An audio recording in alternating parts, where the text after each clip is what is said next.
He has never been ashamed of me.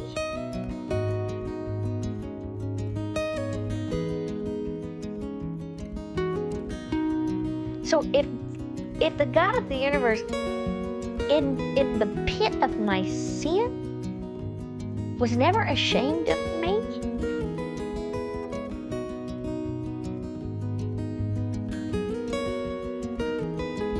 he who knew no sin, there's no way I could be ashamed of standing up for the gospel.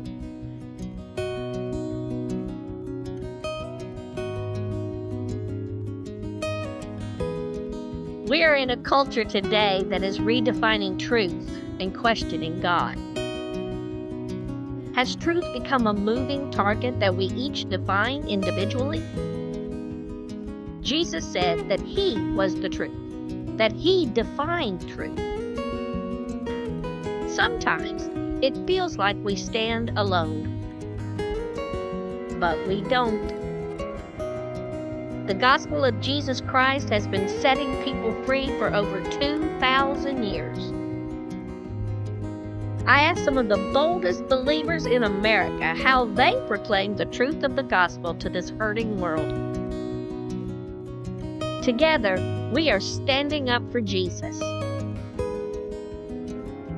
Unafraid, unmoved, unashamed.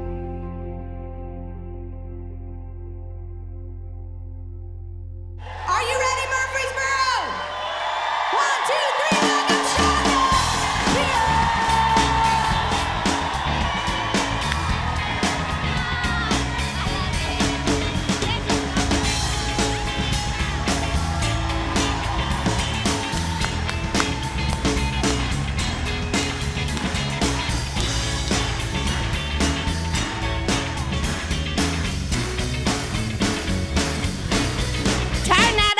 Scare the Baptist. Y'all may not know this, but this is, whether they like it or not, I consider this my home church. So if there has been something in my career in the past that has really ticked you off, it's this church's fault. First time I started coming here, it was a tin building out in a field somewhere, cement floor, the ice cold metal chairs.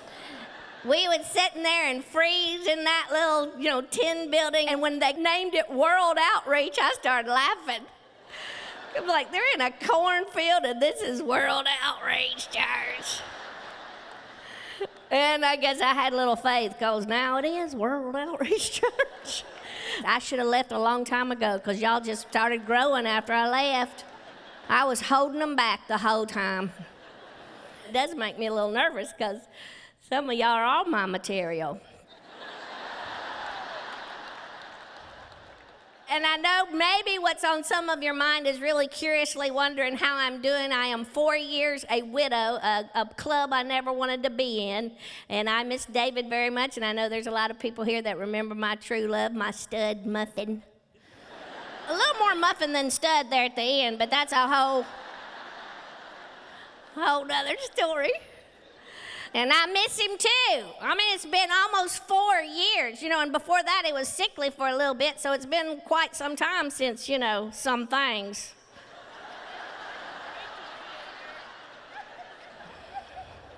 Sex, that's what I'm talking about, sex. Some of y'all been married so long, you gotta spell it out for you. Careful, girls, you'll miss it when it's gone. You better curb those headaches, I'm just saying.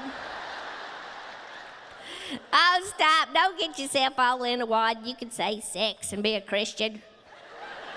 I'm pretty sure if you're here tonight, someone in your past had sex.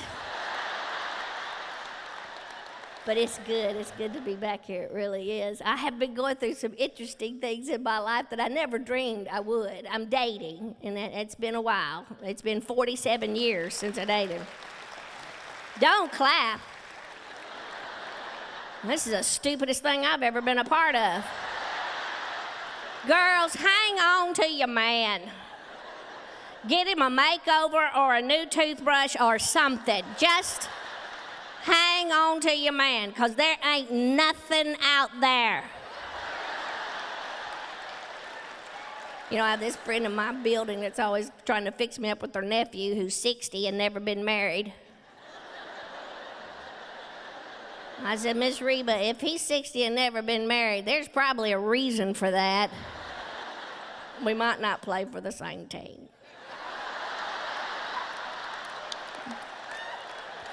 Hey, it's an issue out there.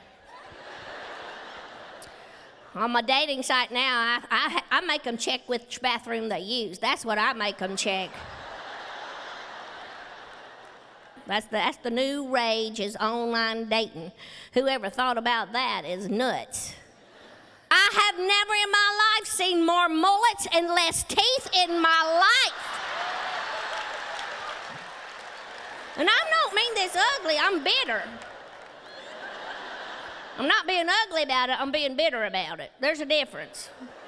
This is the truth. These men online and their pictures, most pictures on these online dating sites is some man standing in the bathroom. Am I right? Tell the truth. That's exactly right. They take a picture of themselves in the toilet. Now, how does that creative process work? Are you just sitting on to John one morning? I look pretty good today. I think I'll take my picture. And they snap it. Usually ain't got no shirt on, beer gut hanging over. Let me tell you, if a man has to wear a bra bigger than me, I ain't going out with him. This is crazy. It's a bunch of baloney. This is a true Christian mingle. ChristianMingle.com, Christian Mingle. There's some mingling on there that ain't so Christian, I'm telling you. I don't know what church they go to, but they don't go to my church. Well, one of them did. I told his wife his picture was on Christian Mingle. Be sure your sins will find you out. I will rat you out in a New York minute. Just old nastiness up there online. Terrible. The other one, ourtime.com. Boy, that's a piece of work. You got to be 55 to be on ourtime.com, which really means you have very little time left at all.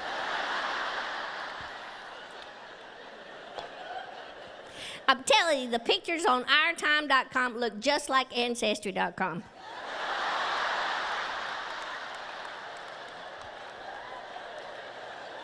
And I ain't dating my grandpa. I don't care where I'm from.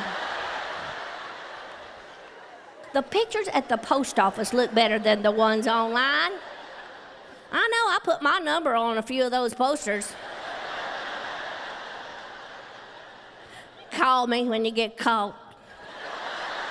I mean, if he's a mass murderer or something, I'm not going out with him. But if he like robbed a few banks and hid the money somewhere, there's redemption to be had.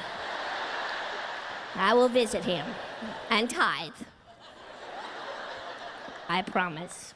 This was the funniest one. This is the cheapest one, and I don't know why cheap. Plenty of Fish. Y'all know that one? Look at the young people. Oh my God. Plentyoffish.com. Now, that Plenty of Fish has nothing to do with fishing, and I found that out the hard way.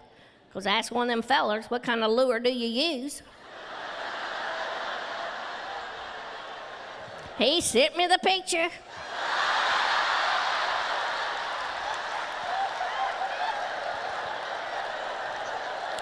I'm like, really? Are you kidding me? Honey, that ain't your best side. I wrote him right back, you ain't catching nothing with that. Bozo. Here we go again, documentary number 3.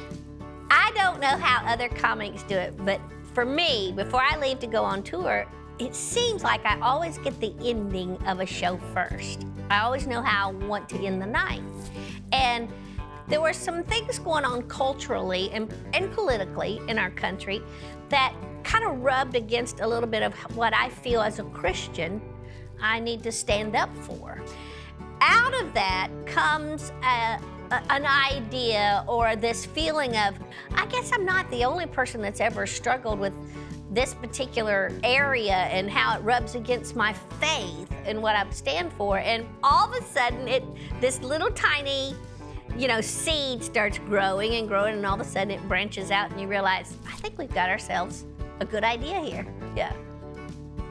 David and Jason Benham are identical twins. They have strong hearts for Jesus, and they are hilarious. Dude, get off me. Okay, you take that. I'll catch for her. You're gonna show her how to throw. What? They were both minor league baseball players before Okay, forming a highly successful real estate business. Look at that. That's excellent. Their TV show, Flip It Forward, was canceled by HGTV after pressure was put on the network regarding their Christian beliefs.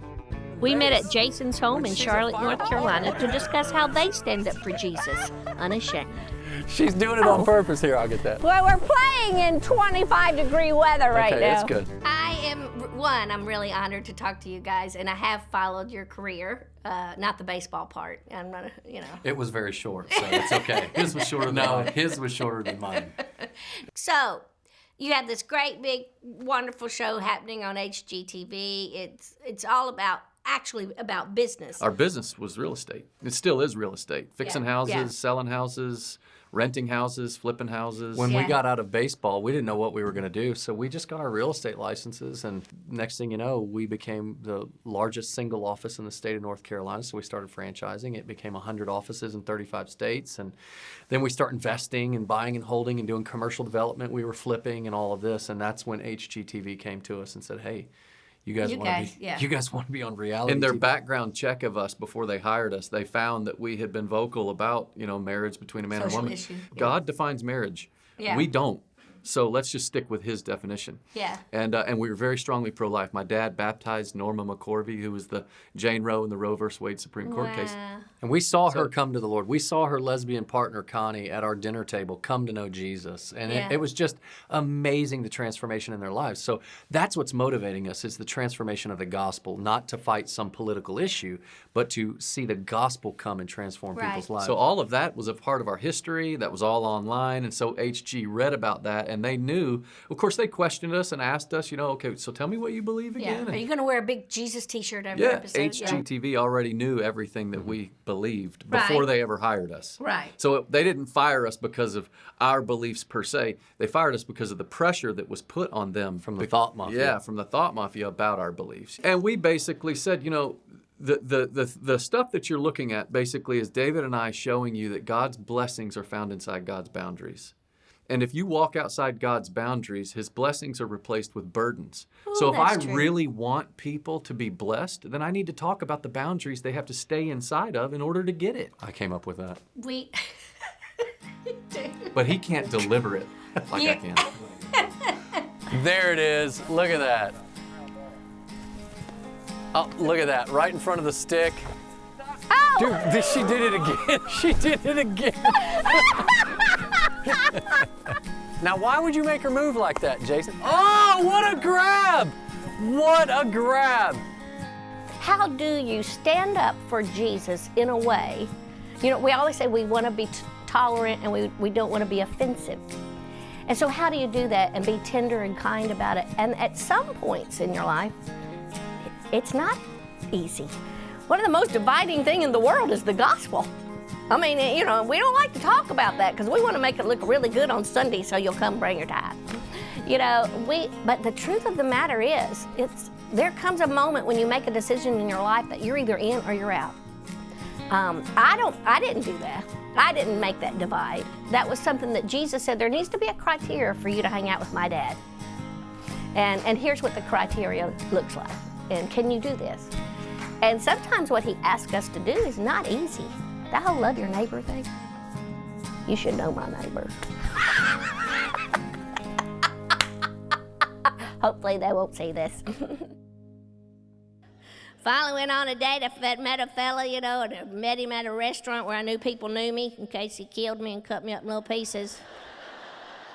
I had my Spanx on and my lipstick. I was all in. Had his picture on my phone so I could recognize him when I saw him. Lord, that picture is like 25 years old. I walked over there and little gray hair coming out of his nose and his... I'm like, good Lord, have mercy. It hurt my feelings. I went in the bathroom and took my Spanx off.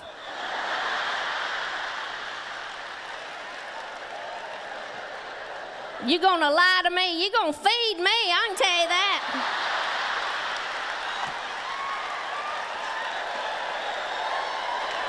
I'm gonna get me 2 desserts tonight. You'll straighten that picture out tomorrow. My sweet man used to say all the time his job was to keep doing stupid stuff so I'd have a career. 31 years we were married, and I miss him so much, to tell you the truth, but I'm doing good. I have all those little things in place. When I'm having a bad day, I know somebody to call, not to linger in it. I'm learning all these things about grief. If there's a red cardinal on my fence, I know he's thinking about me. Who in the world makes up this stuff? Please stop emailing me this ridiculous, nutty stuff. If a blue butterfly lands on your left shoulder, then your husband's up there wishing you were there. It's like, what? What if the red cardinal eats the blue butterfly? What's that mean? That's why I'll never marry again, because I got so many things wrong with me now. At least when you're married a long time, you kind of worked your way into it, where you could laugh about it together. Now some stranger, steps into my life, it's going to be awful. Because my bladder's living on its own now. Has a mind of its own. Whatever connects the brain and the bladder is gone. It just carries on it. I can look at somebody on the TV peeing and I pee. I hear water running, I pee. I cry, I pee. I laugh, I pee. I pee. It just makes me so mad. I try to trick my bladder, because if I think about going to pee, I pee. Before I even get to the bathroom. Now I'm just going to the kitchen. I'm going to the kitchen. I try to tell my bladder, I'm going to the kitchen. I'm going to the kitchen. I'm going to the kitchen. I did write that lady a letter. I wish they would put the pins in your Spanx. Just automatic. Because once you finally squeeze those suckers on, something always squeezes out. It's terrible. The hardships of this life. I am finally at a place of contentment. I don't like it sometimes, but I'm doing all right. And I've decided, ladies, if you're grieving, if you're here and you're a widow, there comes a time in your life where you decide, if I'm going to have to grieve, let me do it in a way that honors his life. And so I will do the best that I can and be a good citizen and a good mom and do what I can. And so far that's working. It's working pretty good. It's a real awareness that I'm single. Singleness has truly set in. And girls, it's not a bad thing. It's not horrible. I thought for the first few years, you think, I won't make it through this, Then you go through this desperation of, I don't want to be alone my whole life. My man's gone, and you go out to the cemetery and you argue with him. I don't want to hurt your feelings, but I'm going to find me somebody, And so then you get on, I'm going to find somebody. It's got to be easy, And it's awful.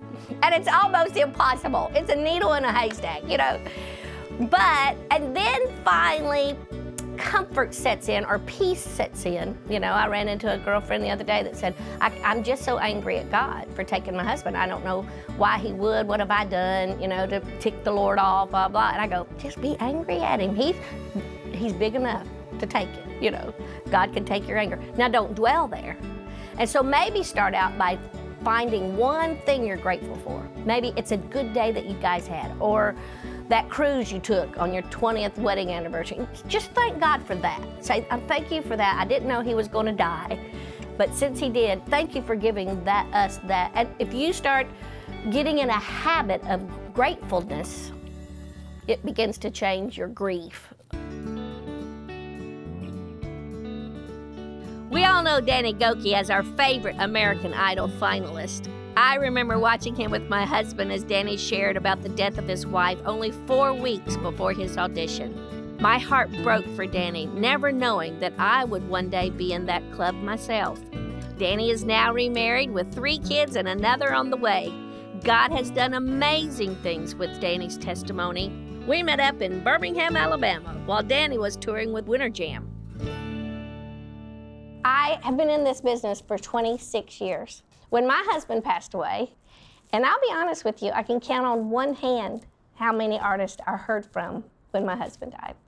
And one of the very first notes I ever got after David passed was from Danny Gokey. And I didn't even know you. And I wanted to say thank you for that. It is so rare that people reach out. And I don't know how you even knew to track me down or to say anything or to mention it. And I thank you for that. Absolutely. Did you feel like it's because I knew what that feels like? When your husband did pass, it reverberated very quickly through the industry.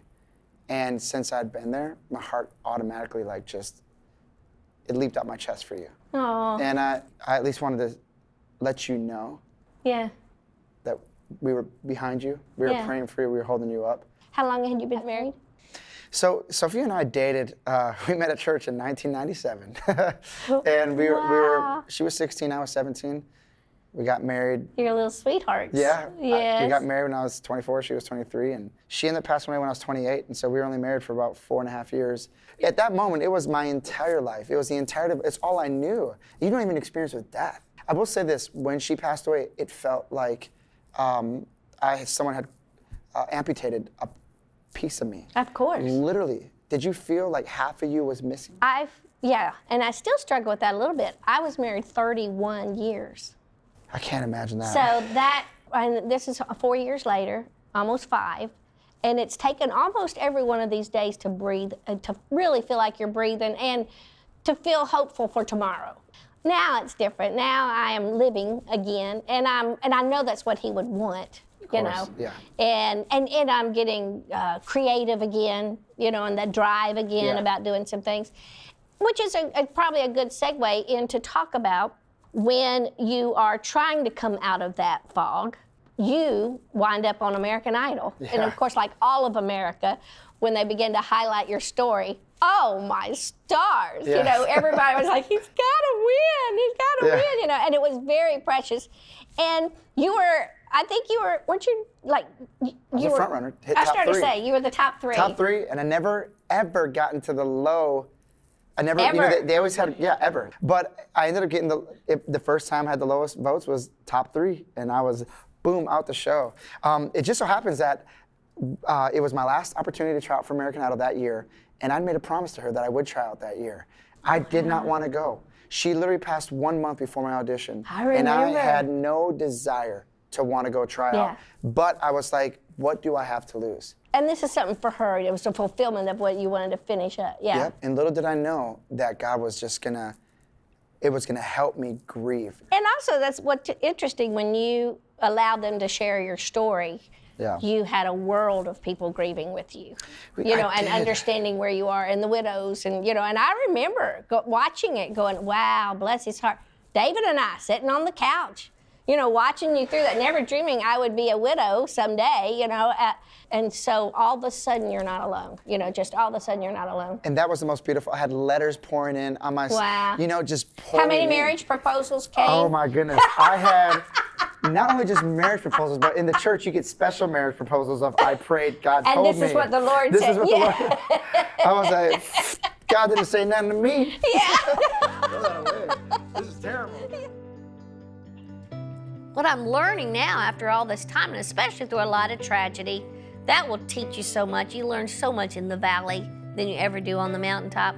And what I'm learning was I needed to love this and read it as if it's a romantic, beautiful love story. And when that happened, that love story became something I was so unashamed of.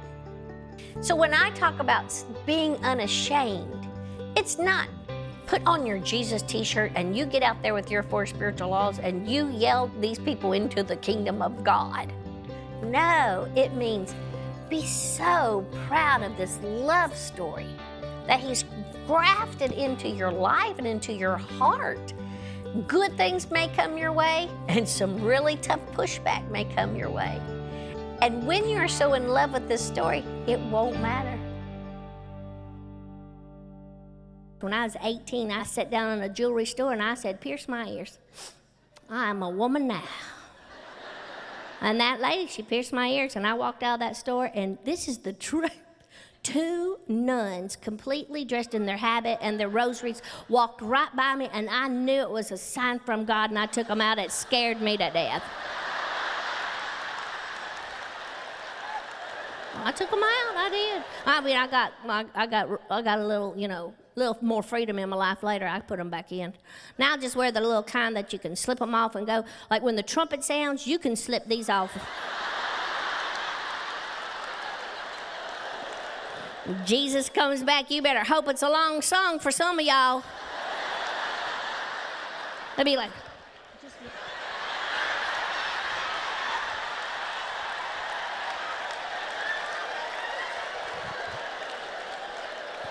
y'all, this is the truth. I was at the Cracker Barrel the other day, and the girl had an earring through her tongue. And then she's like mad because I'm staring at it. And she's clicking it on her teeth. Like some little fidget spinner in her mouth. And then she's mad because I can't understand the word she says. You want sweet tea? You want sweet tea? And you can't help but look at it. It's just like, oh, tongue all swelled. You want sweet tea? Want sweet tea? Like, here, let me put my spoon in my mouth and answer you back.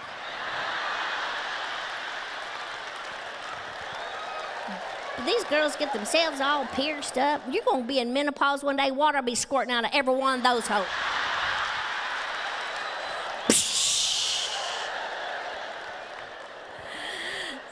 Oh, you boys, hush up. You ain't even supposed to be here. I don't want one ugly email from any man in here. Ain't none of this is any of your business. Don't email me. Lord, I get enough email, for heaven's sakes. I do. I get myself in trouble on Facebook all the time. Isn't that such a godly venue? Man, I'll say something on my Facebook and I'll just get ripped up. And that's by the Christians. You can't please everybody. We're in such a culture, you can't have an opinion or somebody's going to beat you up for it. We don't even discuss the issues anymore. We just go straight to just tearing somebody down. I tell you, probably the best thing we all need to do is just quit Facebook. That's true. I mean, we don't have to have the same politics. I don't care if you don't vote like I do. I don't care how you vote. I just sometimes when somebody asks me my opinion, I will give my opinion. And it's my page. If you don't like it, bye, Felicia. This is what the delete button is for. The Lord gives and the Lord takes away. Blessed be the name of the Lord. Beep. You're gone. It's just a terrible thing. The politics of today is scary and frightening, and you don't know who to believe. Some of those carriers out there, CNN and all that, you don't know if they're telling you the truth. I like to get my information from strippers.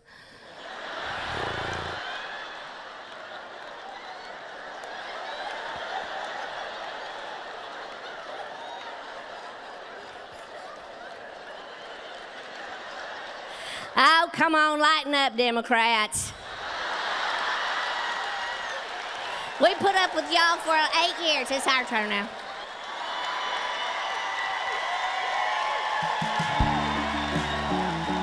Stop. My good friend Mike Huckabee was the governor of Arkansas for 8 years and a presidential candidate in 2008 and 2016. As a former Baptist pastor, Governor Huckabee has been no stranger to pushback for his Christian belief. We have been close friends for years, and we recently went to Israel together. He is currently the host of the Mike Huckabee Show on TBN and was kind enough to let me sit in his chair and ask him the questions. Par for the course, he holds nothing back and stands up for truth, unashamed. Pay no attention to the word Huckabee all over this set. Tonight, I have hijacked this place to make it my own because it's about time the man who asked me the hard questions, I'm now going to ask him a few. Would you please make welcome Governor Mike Huckabee?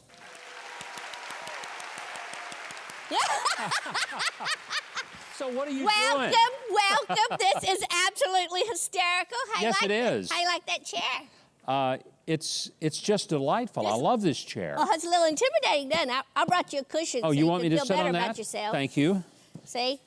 Now I feel like I'm in the big boy chair. It seems like to me, now I may be wrong, but it seems like in the culture we're in today, it's getting harder and harder to be comfortable saying out loud, hey, I'm a born-again Christian, I'm a conservative, I've got a gun in my truck, all of those things. And so you, of course, were a Baptist minister, everybody knew that, and the governor of Arkansas, which had done an incredible job with that state.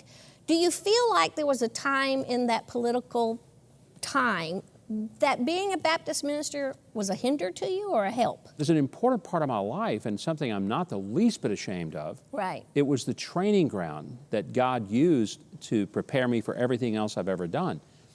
Other people can talk about poverty, but I took sacks of groceries into the people's homes who lived in poverty. Right. You want to talk about the teenage girl who finds out she's pregnant? She told me before she told her parents. So every aspect of life and culture and challenges that people face, a pastor has already seen that, and I think is far better prepared than maybe somebody who is a lawyer or a business executive or some other type of background. How do you change that message? Now people are worried or frightened, or you're gonna take your moral stance into a place where I don't want that moral stance to be. It was not that I tried to impose my faith, but let me be very clear.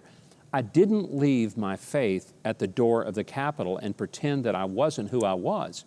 Because I always felt like it's wrong when people say, oh, well, I'll never let my faith influence me. Well, then you don't have much of a faith. Wow, that's true. If your faith doesn't influence you 7 days a week, 24 hours a day, then you need to get one that really does permeate and saturate your soul. People would ask me sometimes, is it hard to be a believer in the political realm? And I said, no, actually, for me, it was easier because I never had to wake up every day and say, oh, let me check the polls and see what I got to believe today. I knew that sometimes I would take positions that people would hate.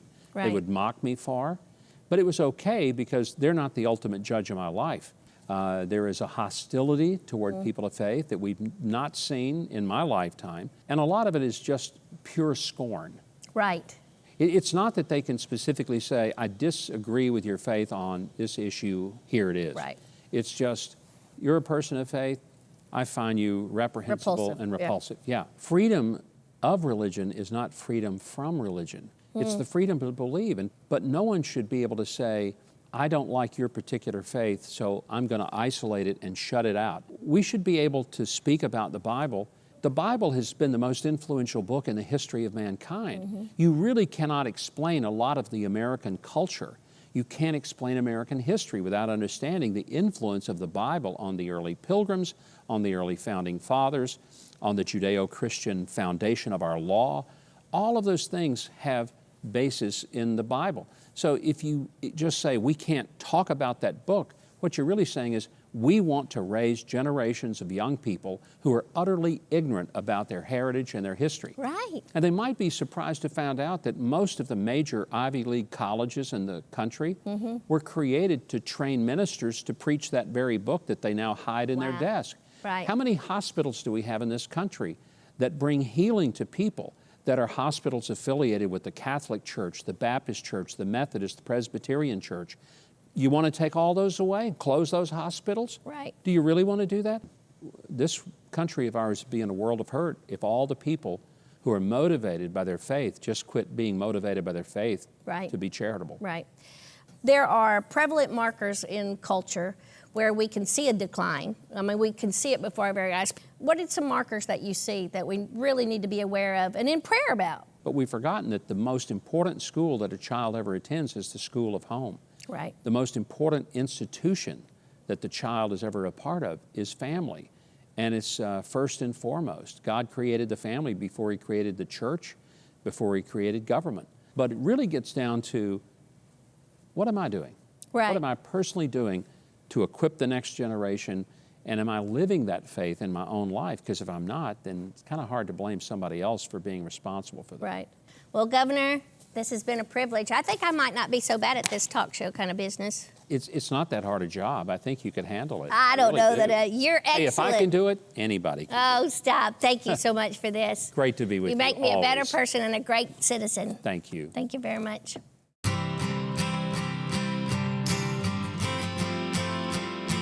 This is such a privilege. You know, there's nothing better in the world to do than to stop and give back to a place that's made your life what it is. And if it was not, I think, for this theater, I don't know that I would be doing what I was doing. And if it wasn't for Joyce Mayo, who grabbed me up in the hallway here at Cheatham County High School and said, I heard you sing, come here. And drug me in here and made me sing at the piano. And you sang, You Light Up My Life to me. Have you forgotten that? No, I have not. She sang that. It touched my heart to no end. And here I've kept this more than 40 years. It was a thrill to be her teacher. So basically, I was forced into this career by Joyce Mayo. And I'm staying in it until she dies. She was a skinny minnie. I was. Probably here at school I weighed 80 pounds, maybe. There were times I didn't have lunch money, or you could get a milkshake. I would just drink a milkshake because, you know, but we were poor. This place became our haven, and you became a big part of that. I don't know that I would be doing what I was doing if you hadn't grabbed me in the hallway that day and said, I heard you sing. And we're putting together a theater foundation for this school so that we can keep this theater going well and working well. And so I'm going to take an offering up when this is over. This place had such a positive impact. It's all I had. This place right here that you're sitting in can be life-changing for young people. But what happens through here and how it funnels through here gives you a way to get what's inside of you out of you. And that can change your life forever. You changed my life. You light up my life. We've been through a lot, haven't we, Miss Mayo? Yes. But God is good. Yes, He is, always. I'm so grateful for you. Thank you. You're welcome, darling. Okay, I just checked into my room. Look, there's candies. And there's Trump Gold Bars and Trump chocolate. And look at this bed. I feel like a princess. I think Cinderella is here going to the ball. This is amazing. Love it, love it, love it. I am part of the Faith Coalition that is assigned by this administration. I go to Washington, D.C. a couple of times a month. And I am debriefed by different cabinet members. I don't know how I got this job. Because, you know, it really made a lot of people love me. Okay, went through a long, grueling process of security. But it was worth it because now I'm in the presidential library and it's just beautiful. I'm gonna sit in here and read some books before we eat. Mr. President, I am not an evangelical leader. I just snuck in here because I owe a lot of these preachers money. I'm a comedian. I am a conservative, born-again Christian, stand-up comedian. And when I came out as a follower of Donald Trump, not gay, I just came out. As a follower of Donald Trump, I was unfriended 25,000 times. And in a 24-hour period, I was friended 79,000.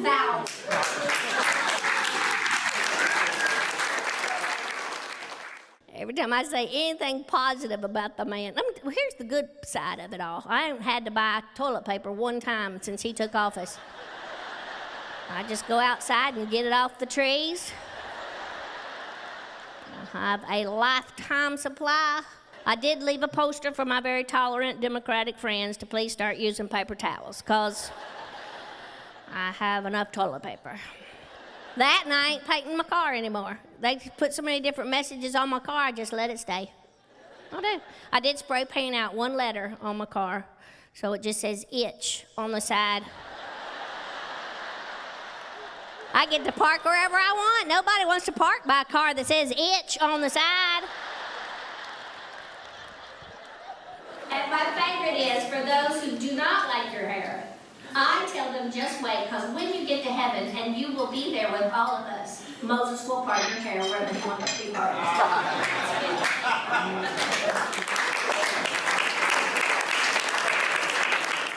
it. Lonnie and I are thrilled to welcome you, and these are very special friends of mine, evangelical pastors and leaders from all across the nation. We welcome you to the White House.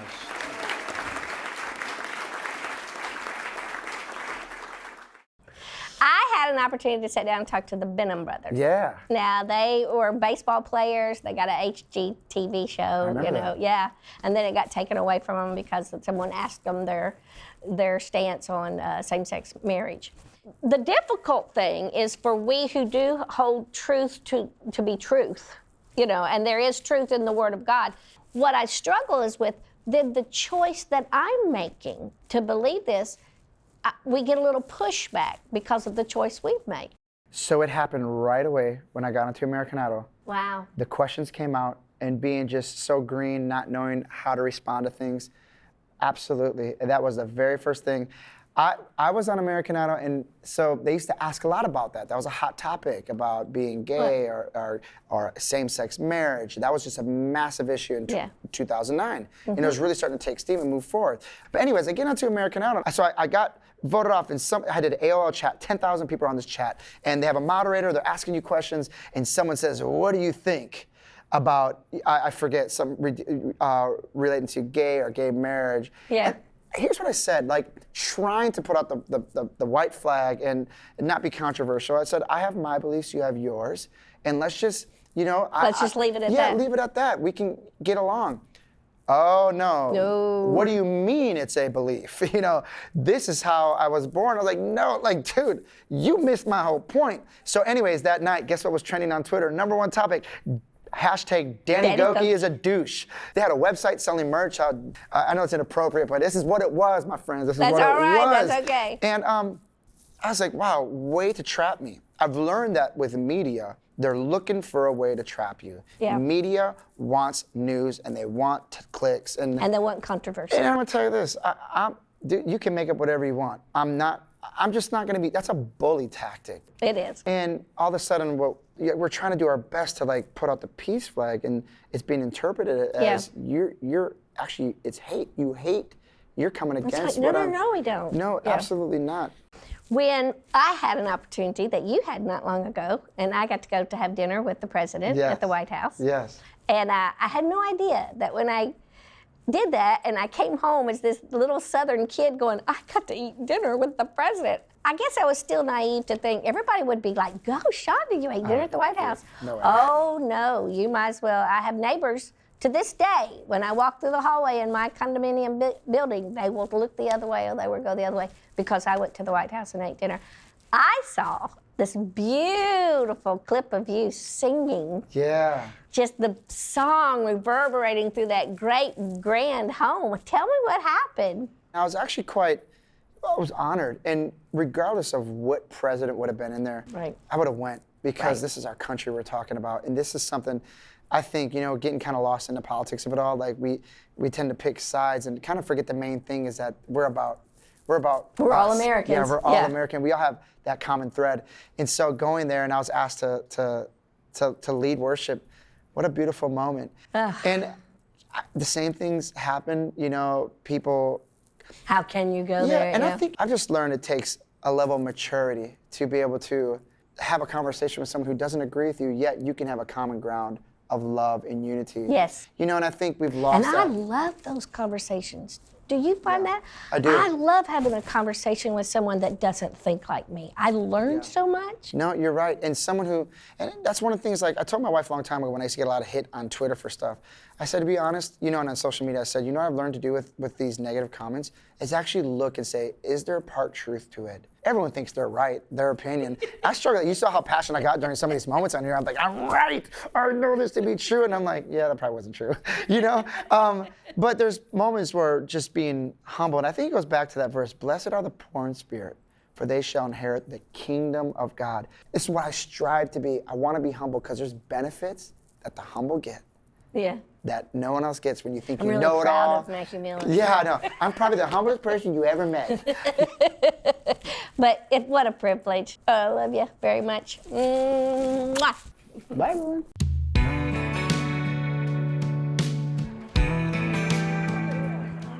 I am so blessed. I can make ends meet. Look at people standing in line. You couldn't put this many people in a comedy club anywhere in America. I am so blessed that people care, that y'all had nothing else to do. I got a roof over my head. I mean, there are people that, you talk about persecution. There's some persecution going on out there. We don't know what that looks like in this country. We're on the cusp of a culture that doesn't like us very much. And to be honest with you, there's some of us I don't like either.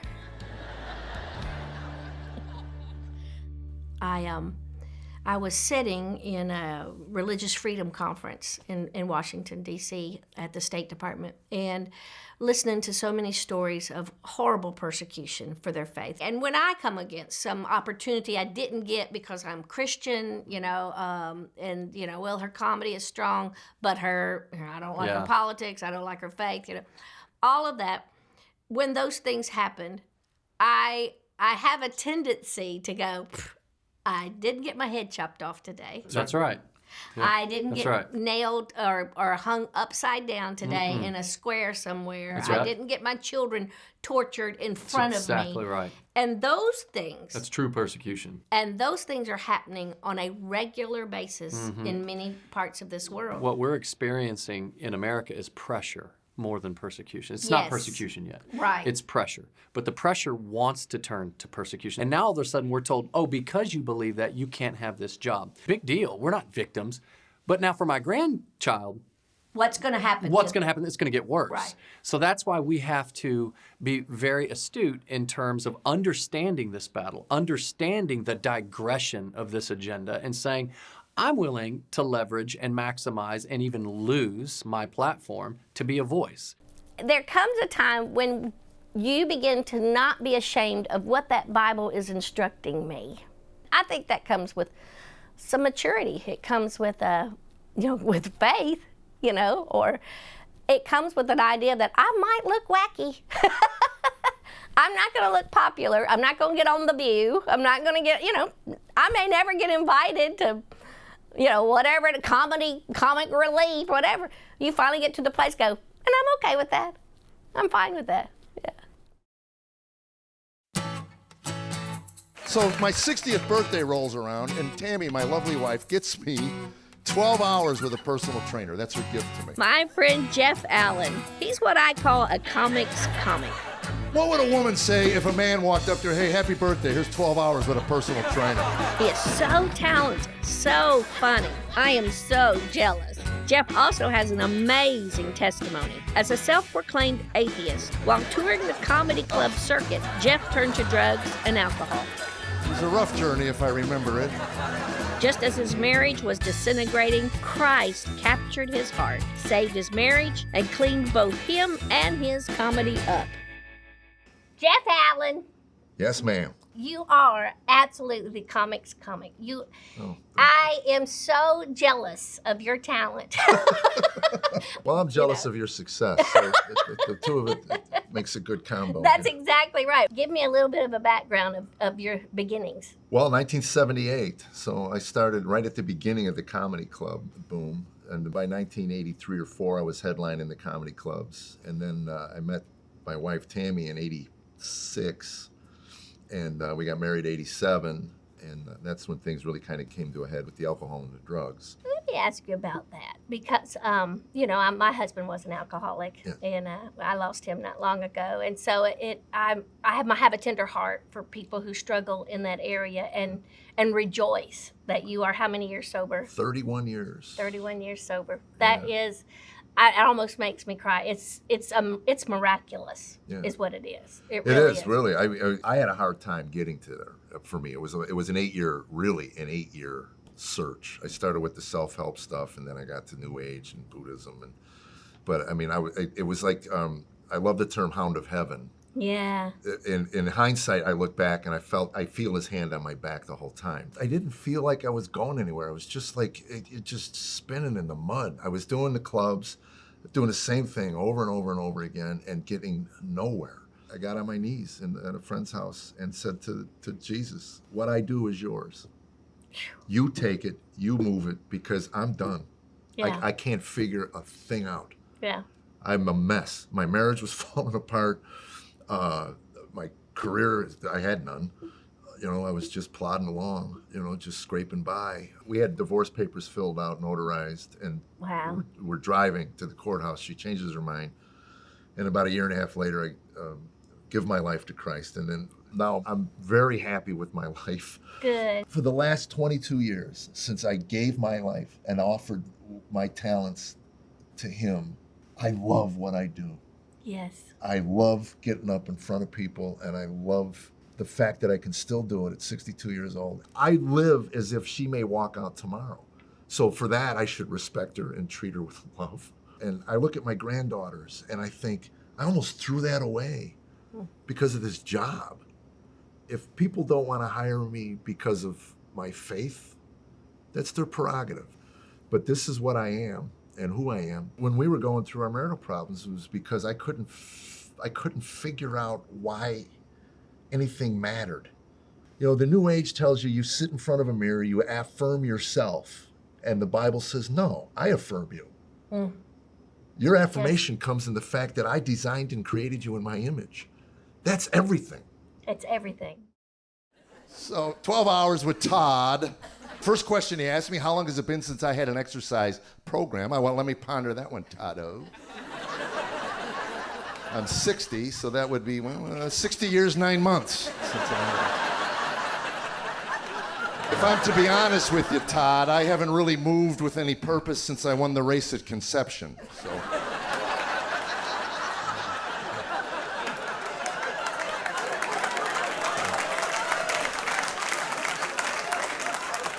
Don't want to brag, but I outran about 4 billion that day. I have noticed, for me, if I take my eyes off of doing what I do for any other reason than giving God glory, it never, ever worked for me. And so the times that I feel neglected or left out because I never got a sitcom on TV, or I never got to do this because I was the church comic, or I was the girl that loved Jesus. I remember what God said, and He said, "I'll do all this work if all you have to do is sit with me. Let me be your shelter. Sit with me. Be the Mary, not a Martha, and watch me do this." And 25 years later, I know beyond all shadow of a doubt, I had nothing to do with it.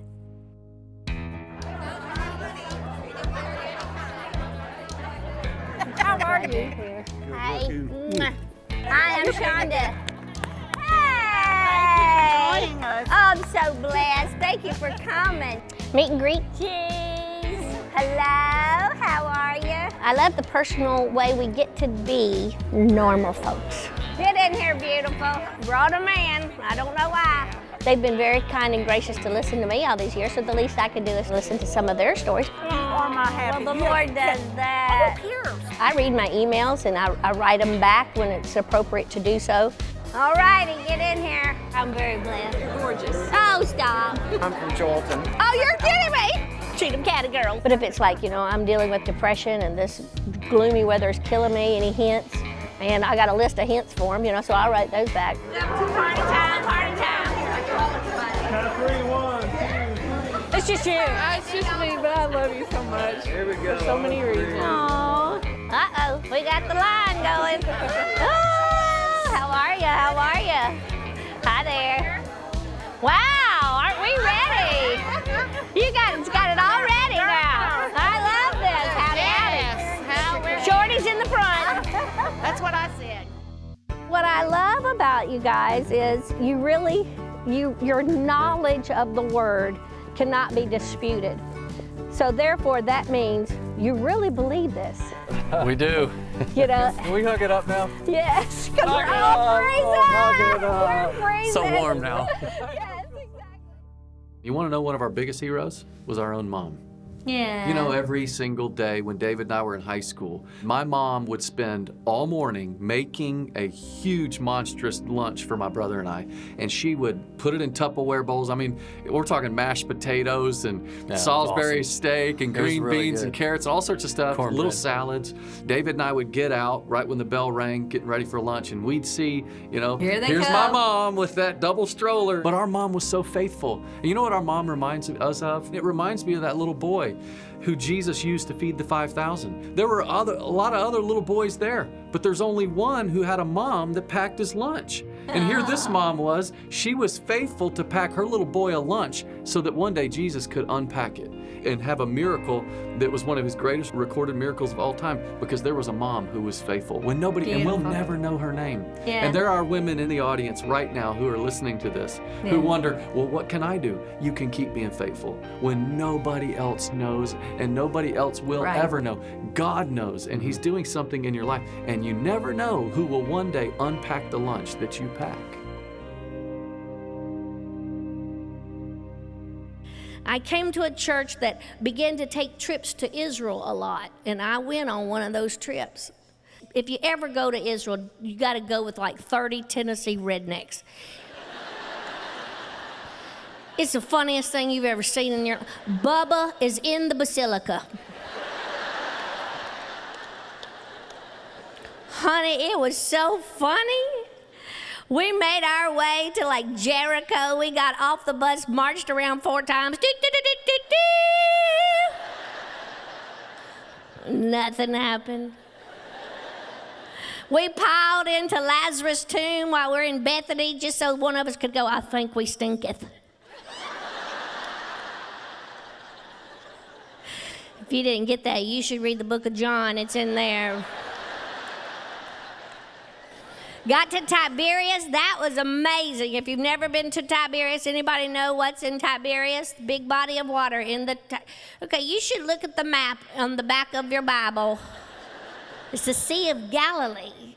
And here's this little preacher's kid from the craziest life that you could think of, and everybody's passing away, and I'm just crying. And the Sea of Galilee is there, and all the things I heard about it growing up, and a jet ski goes by.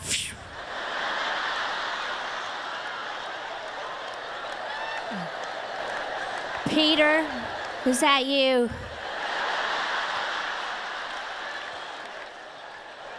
You can eat St. Peter's fish and chips. There's a restaurant on the Sea of Galilee. I'm not lying. You can get a basket of bread and fish. It comes with a little Jesus Happy Meal. Get a little Jesus action figure in each one, made out of olive wood. Then you get on the bus and trade them off. You got 2 Matthews. Can I have one of your Matthews? Here, take my Judas. I don't want Judas. We take turns throwing him out the window. We made our way from the Mount of Olives, walking into Jerusalem. Now, I'm this middle child and the skeptic. I can't tell you how many times I would whisper to Pastor Allen, did it really happen here? Do you think it really happened here? You think this is what happened? I mean, they're trying to explain to us the country of Israel and the plight of the Jewish nation and where Moses did this and Abraham. I'm like, yeah, that's great. But was Jesus on these rocks right here? You think he ever walked on these rocks? Go, I'm going to take one of these rocks and put it in my purse. Do you think it was...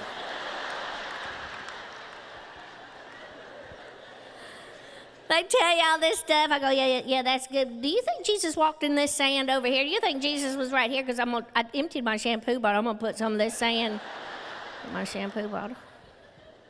We went to the Church of the Holy Sepulchre. It's what we would know of as Golgotha or Calvary. And there's this slab of rock. It's like the actual kind of a rocky, mountainside. And it's there, and people take turns going around that little piece of rock. And they will pray or chant or sing whatever Methodist. They'll be singing the doxology while they go around. Baptists will break out in victory in Jesus and leave a casserole.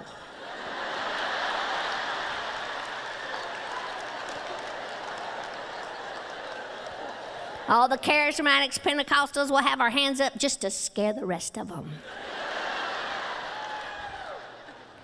Catholic, Greek Orthodox, doesn't matter. They all take turns.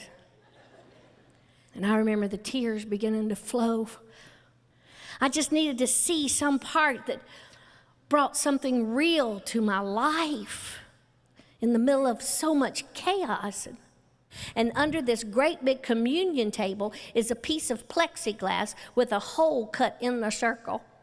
And if you bend down real carefully, you can stick your hand in that hole and touch the ground, where they say the cross of Christ went into the ground.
Thank you.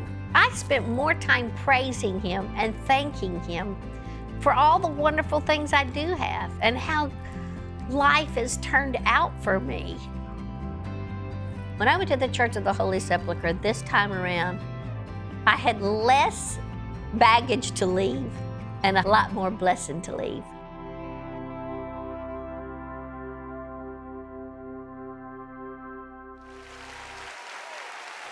Fun crowds, Karen. And she's got me on these oils things. Oils, y'all know what I'm talking about, oils? Where are my essential oil sisters at? See, I knew you were here. I knew it. I'm a latecomer, but I'm a slow believer.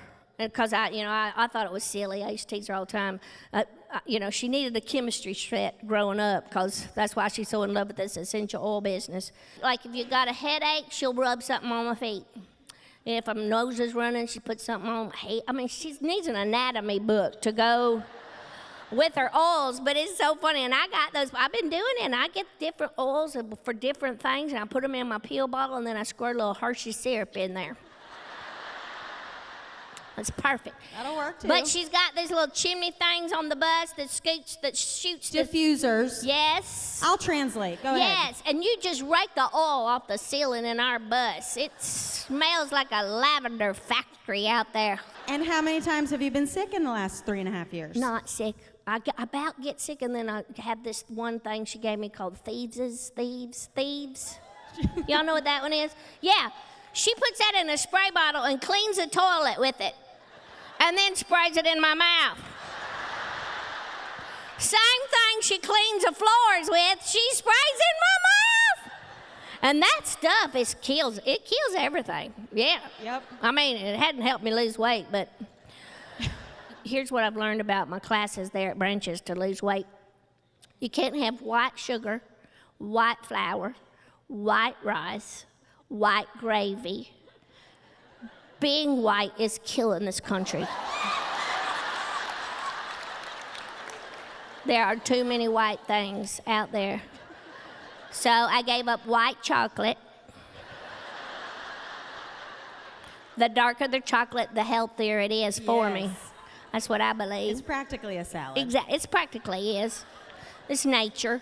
You're supposed to eat natural, organic things, no preservatives. All those things are going to kill you. Put your Diet Pepsis away. That's going to kill you. Everything's going to kill you. Except these oils. I am slicked up like nobody's business.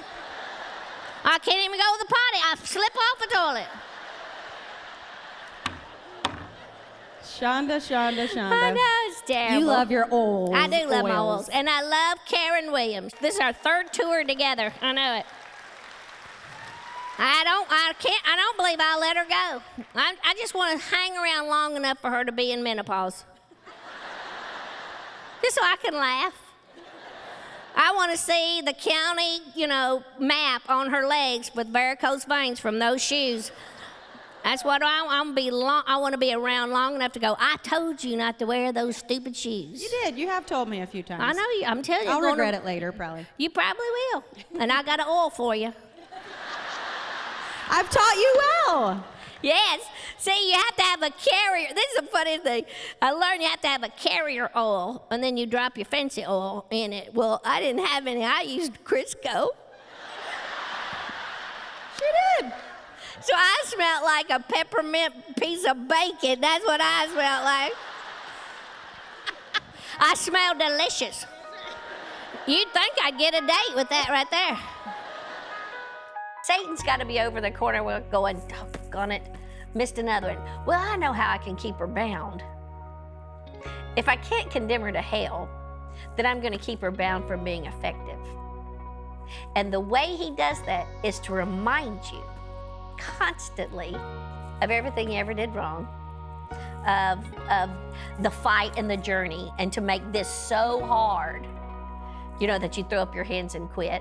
And the best way to do that is to convince you that you're damaged, you're shameful, there's something in you that is just, never going to be good enough or right enough or righteous enough. The root of unashamed is shame.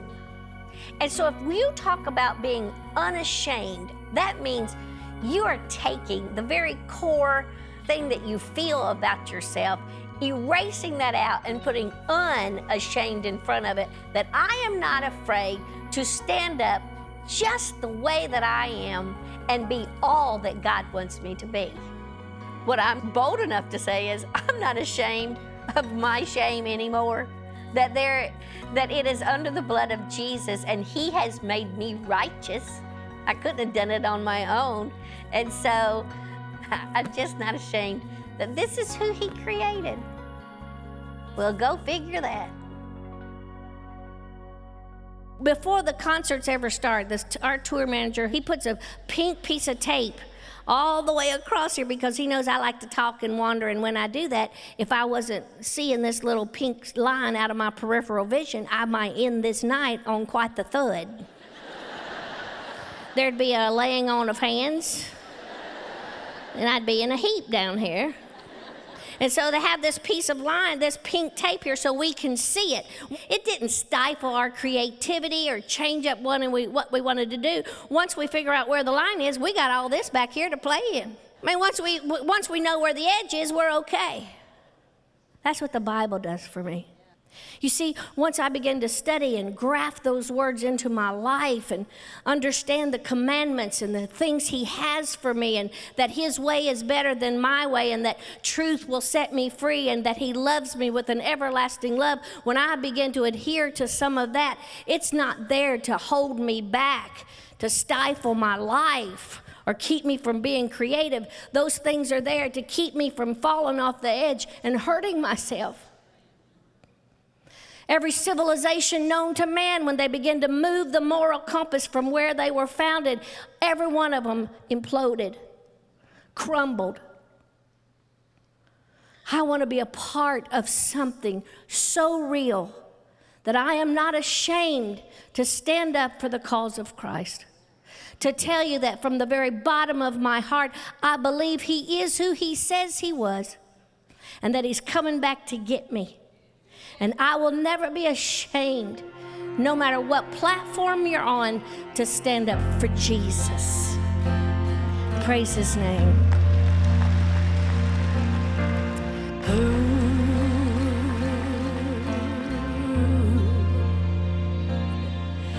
We're an anchor for those who are hurting,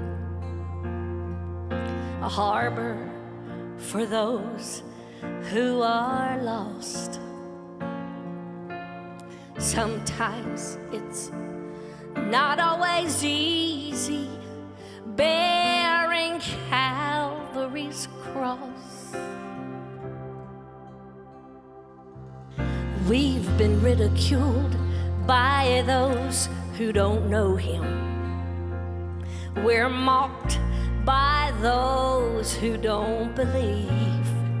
But still, I love standing up for my Jesus because of all that he's done for me. I am not ashamed of the gospel of Jesus Christ. No, I am not afraid to be counted, but I'm willing to give my life. See, I'm ready to be all he wants me to be. Yes, I'll give up what's wrong for what's right. No, I am not ashamed of the gospel of Jesus Christ. Yes.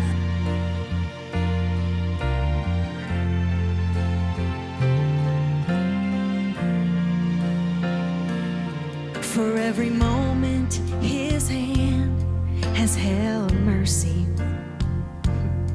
for all the love that he's shown all my life. A simple thanks doesn't say how I'm feeling. I get tears in my eyes. So as for me, I'm gonna keep on believing in the one who's been so faithful to me. I'm not out to please this whole world around me. You know why? 'Cause I've got my mind on eternity. Yes. I am not ashamed of the gospel of Jesus Christ. No, I am not afraid to be counted, but I'm willing to give my life. See, I'm ready to be all he wants me to be. Yes, give up what's wrong for what's right. No, I am not ashamed of the gospel. No, I am not ashamed of the gospel of Jesus. Too much behind me to let this world blind me to some. He's just a name, but to me, he's my everything. I am not ashamed of the gospel. No, I am not ashamed of the gospel. I've got too much behind me to let this world blind me to some. He's a name, but to me, he's my everything. I am not ashamed of the gospel. No, I am not ashamed Sing it of with us. the gospel. No, I am not ashamed of the gospel.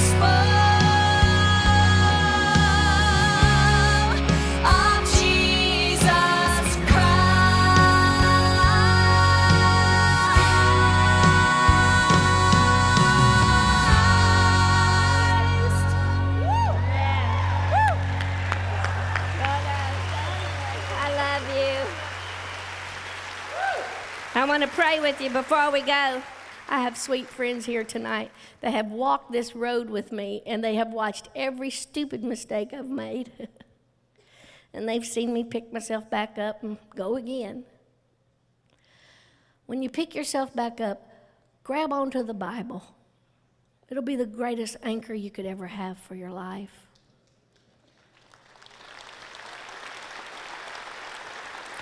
Father, I love you. I love you more than any of this. And I so love that you sent your Son into the world, not to condemn this world, but that the world through you might be saved. That Jesus came so that the blood of Calvary would be the sacrifice we needed, so that we could have an audience with God Almighty. It amazes me that you let us in your family. Father, you are a good daddy, a great redeemer, a comforter, a husband, a friend. And we're grateful you came tonight. And all your children said, amen.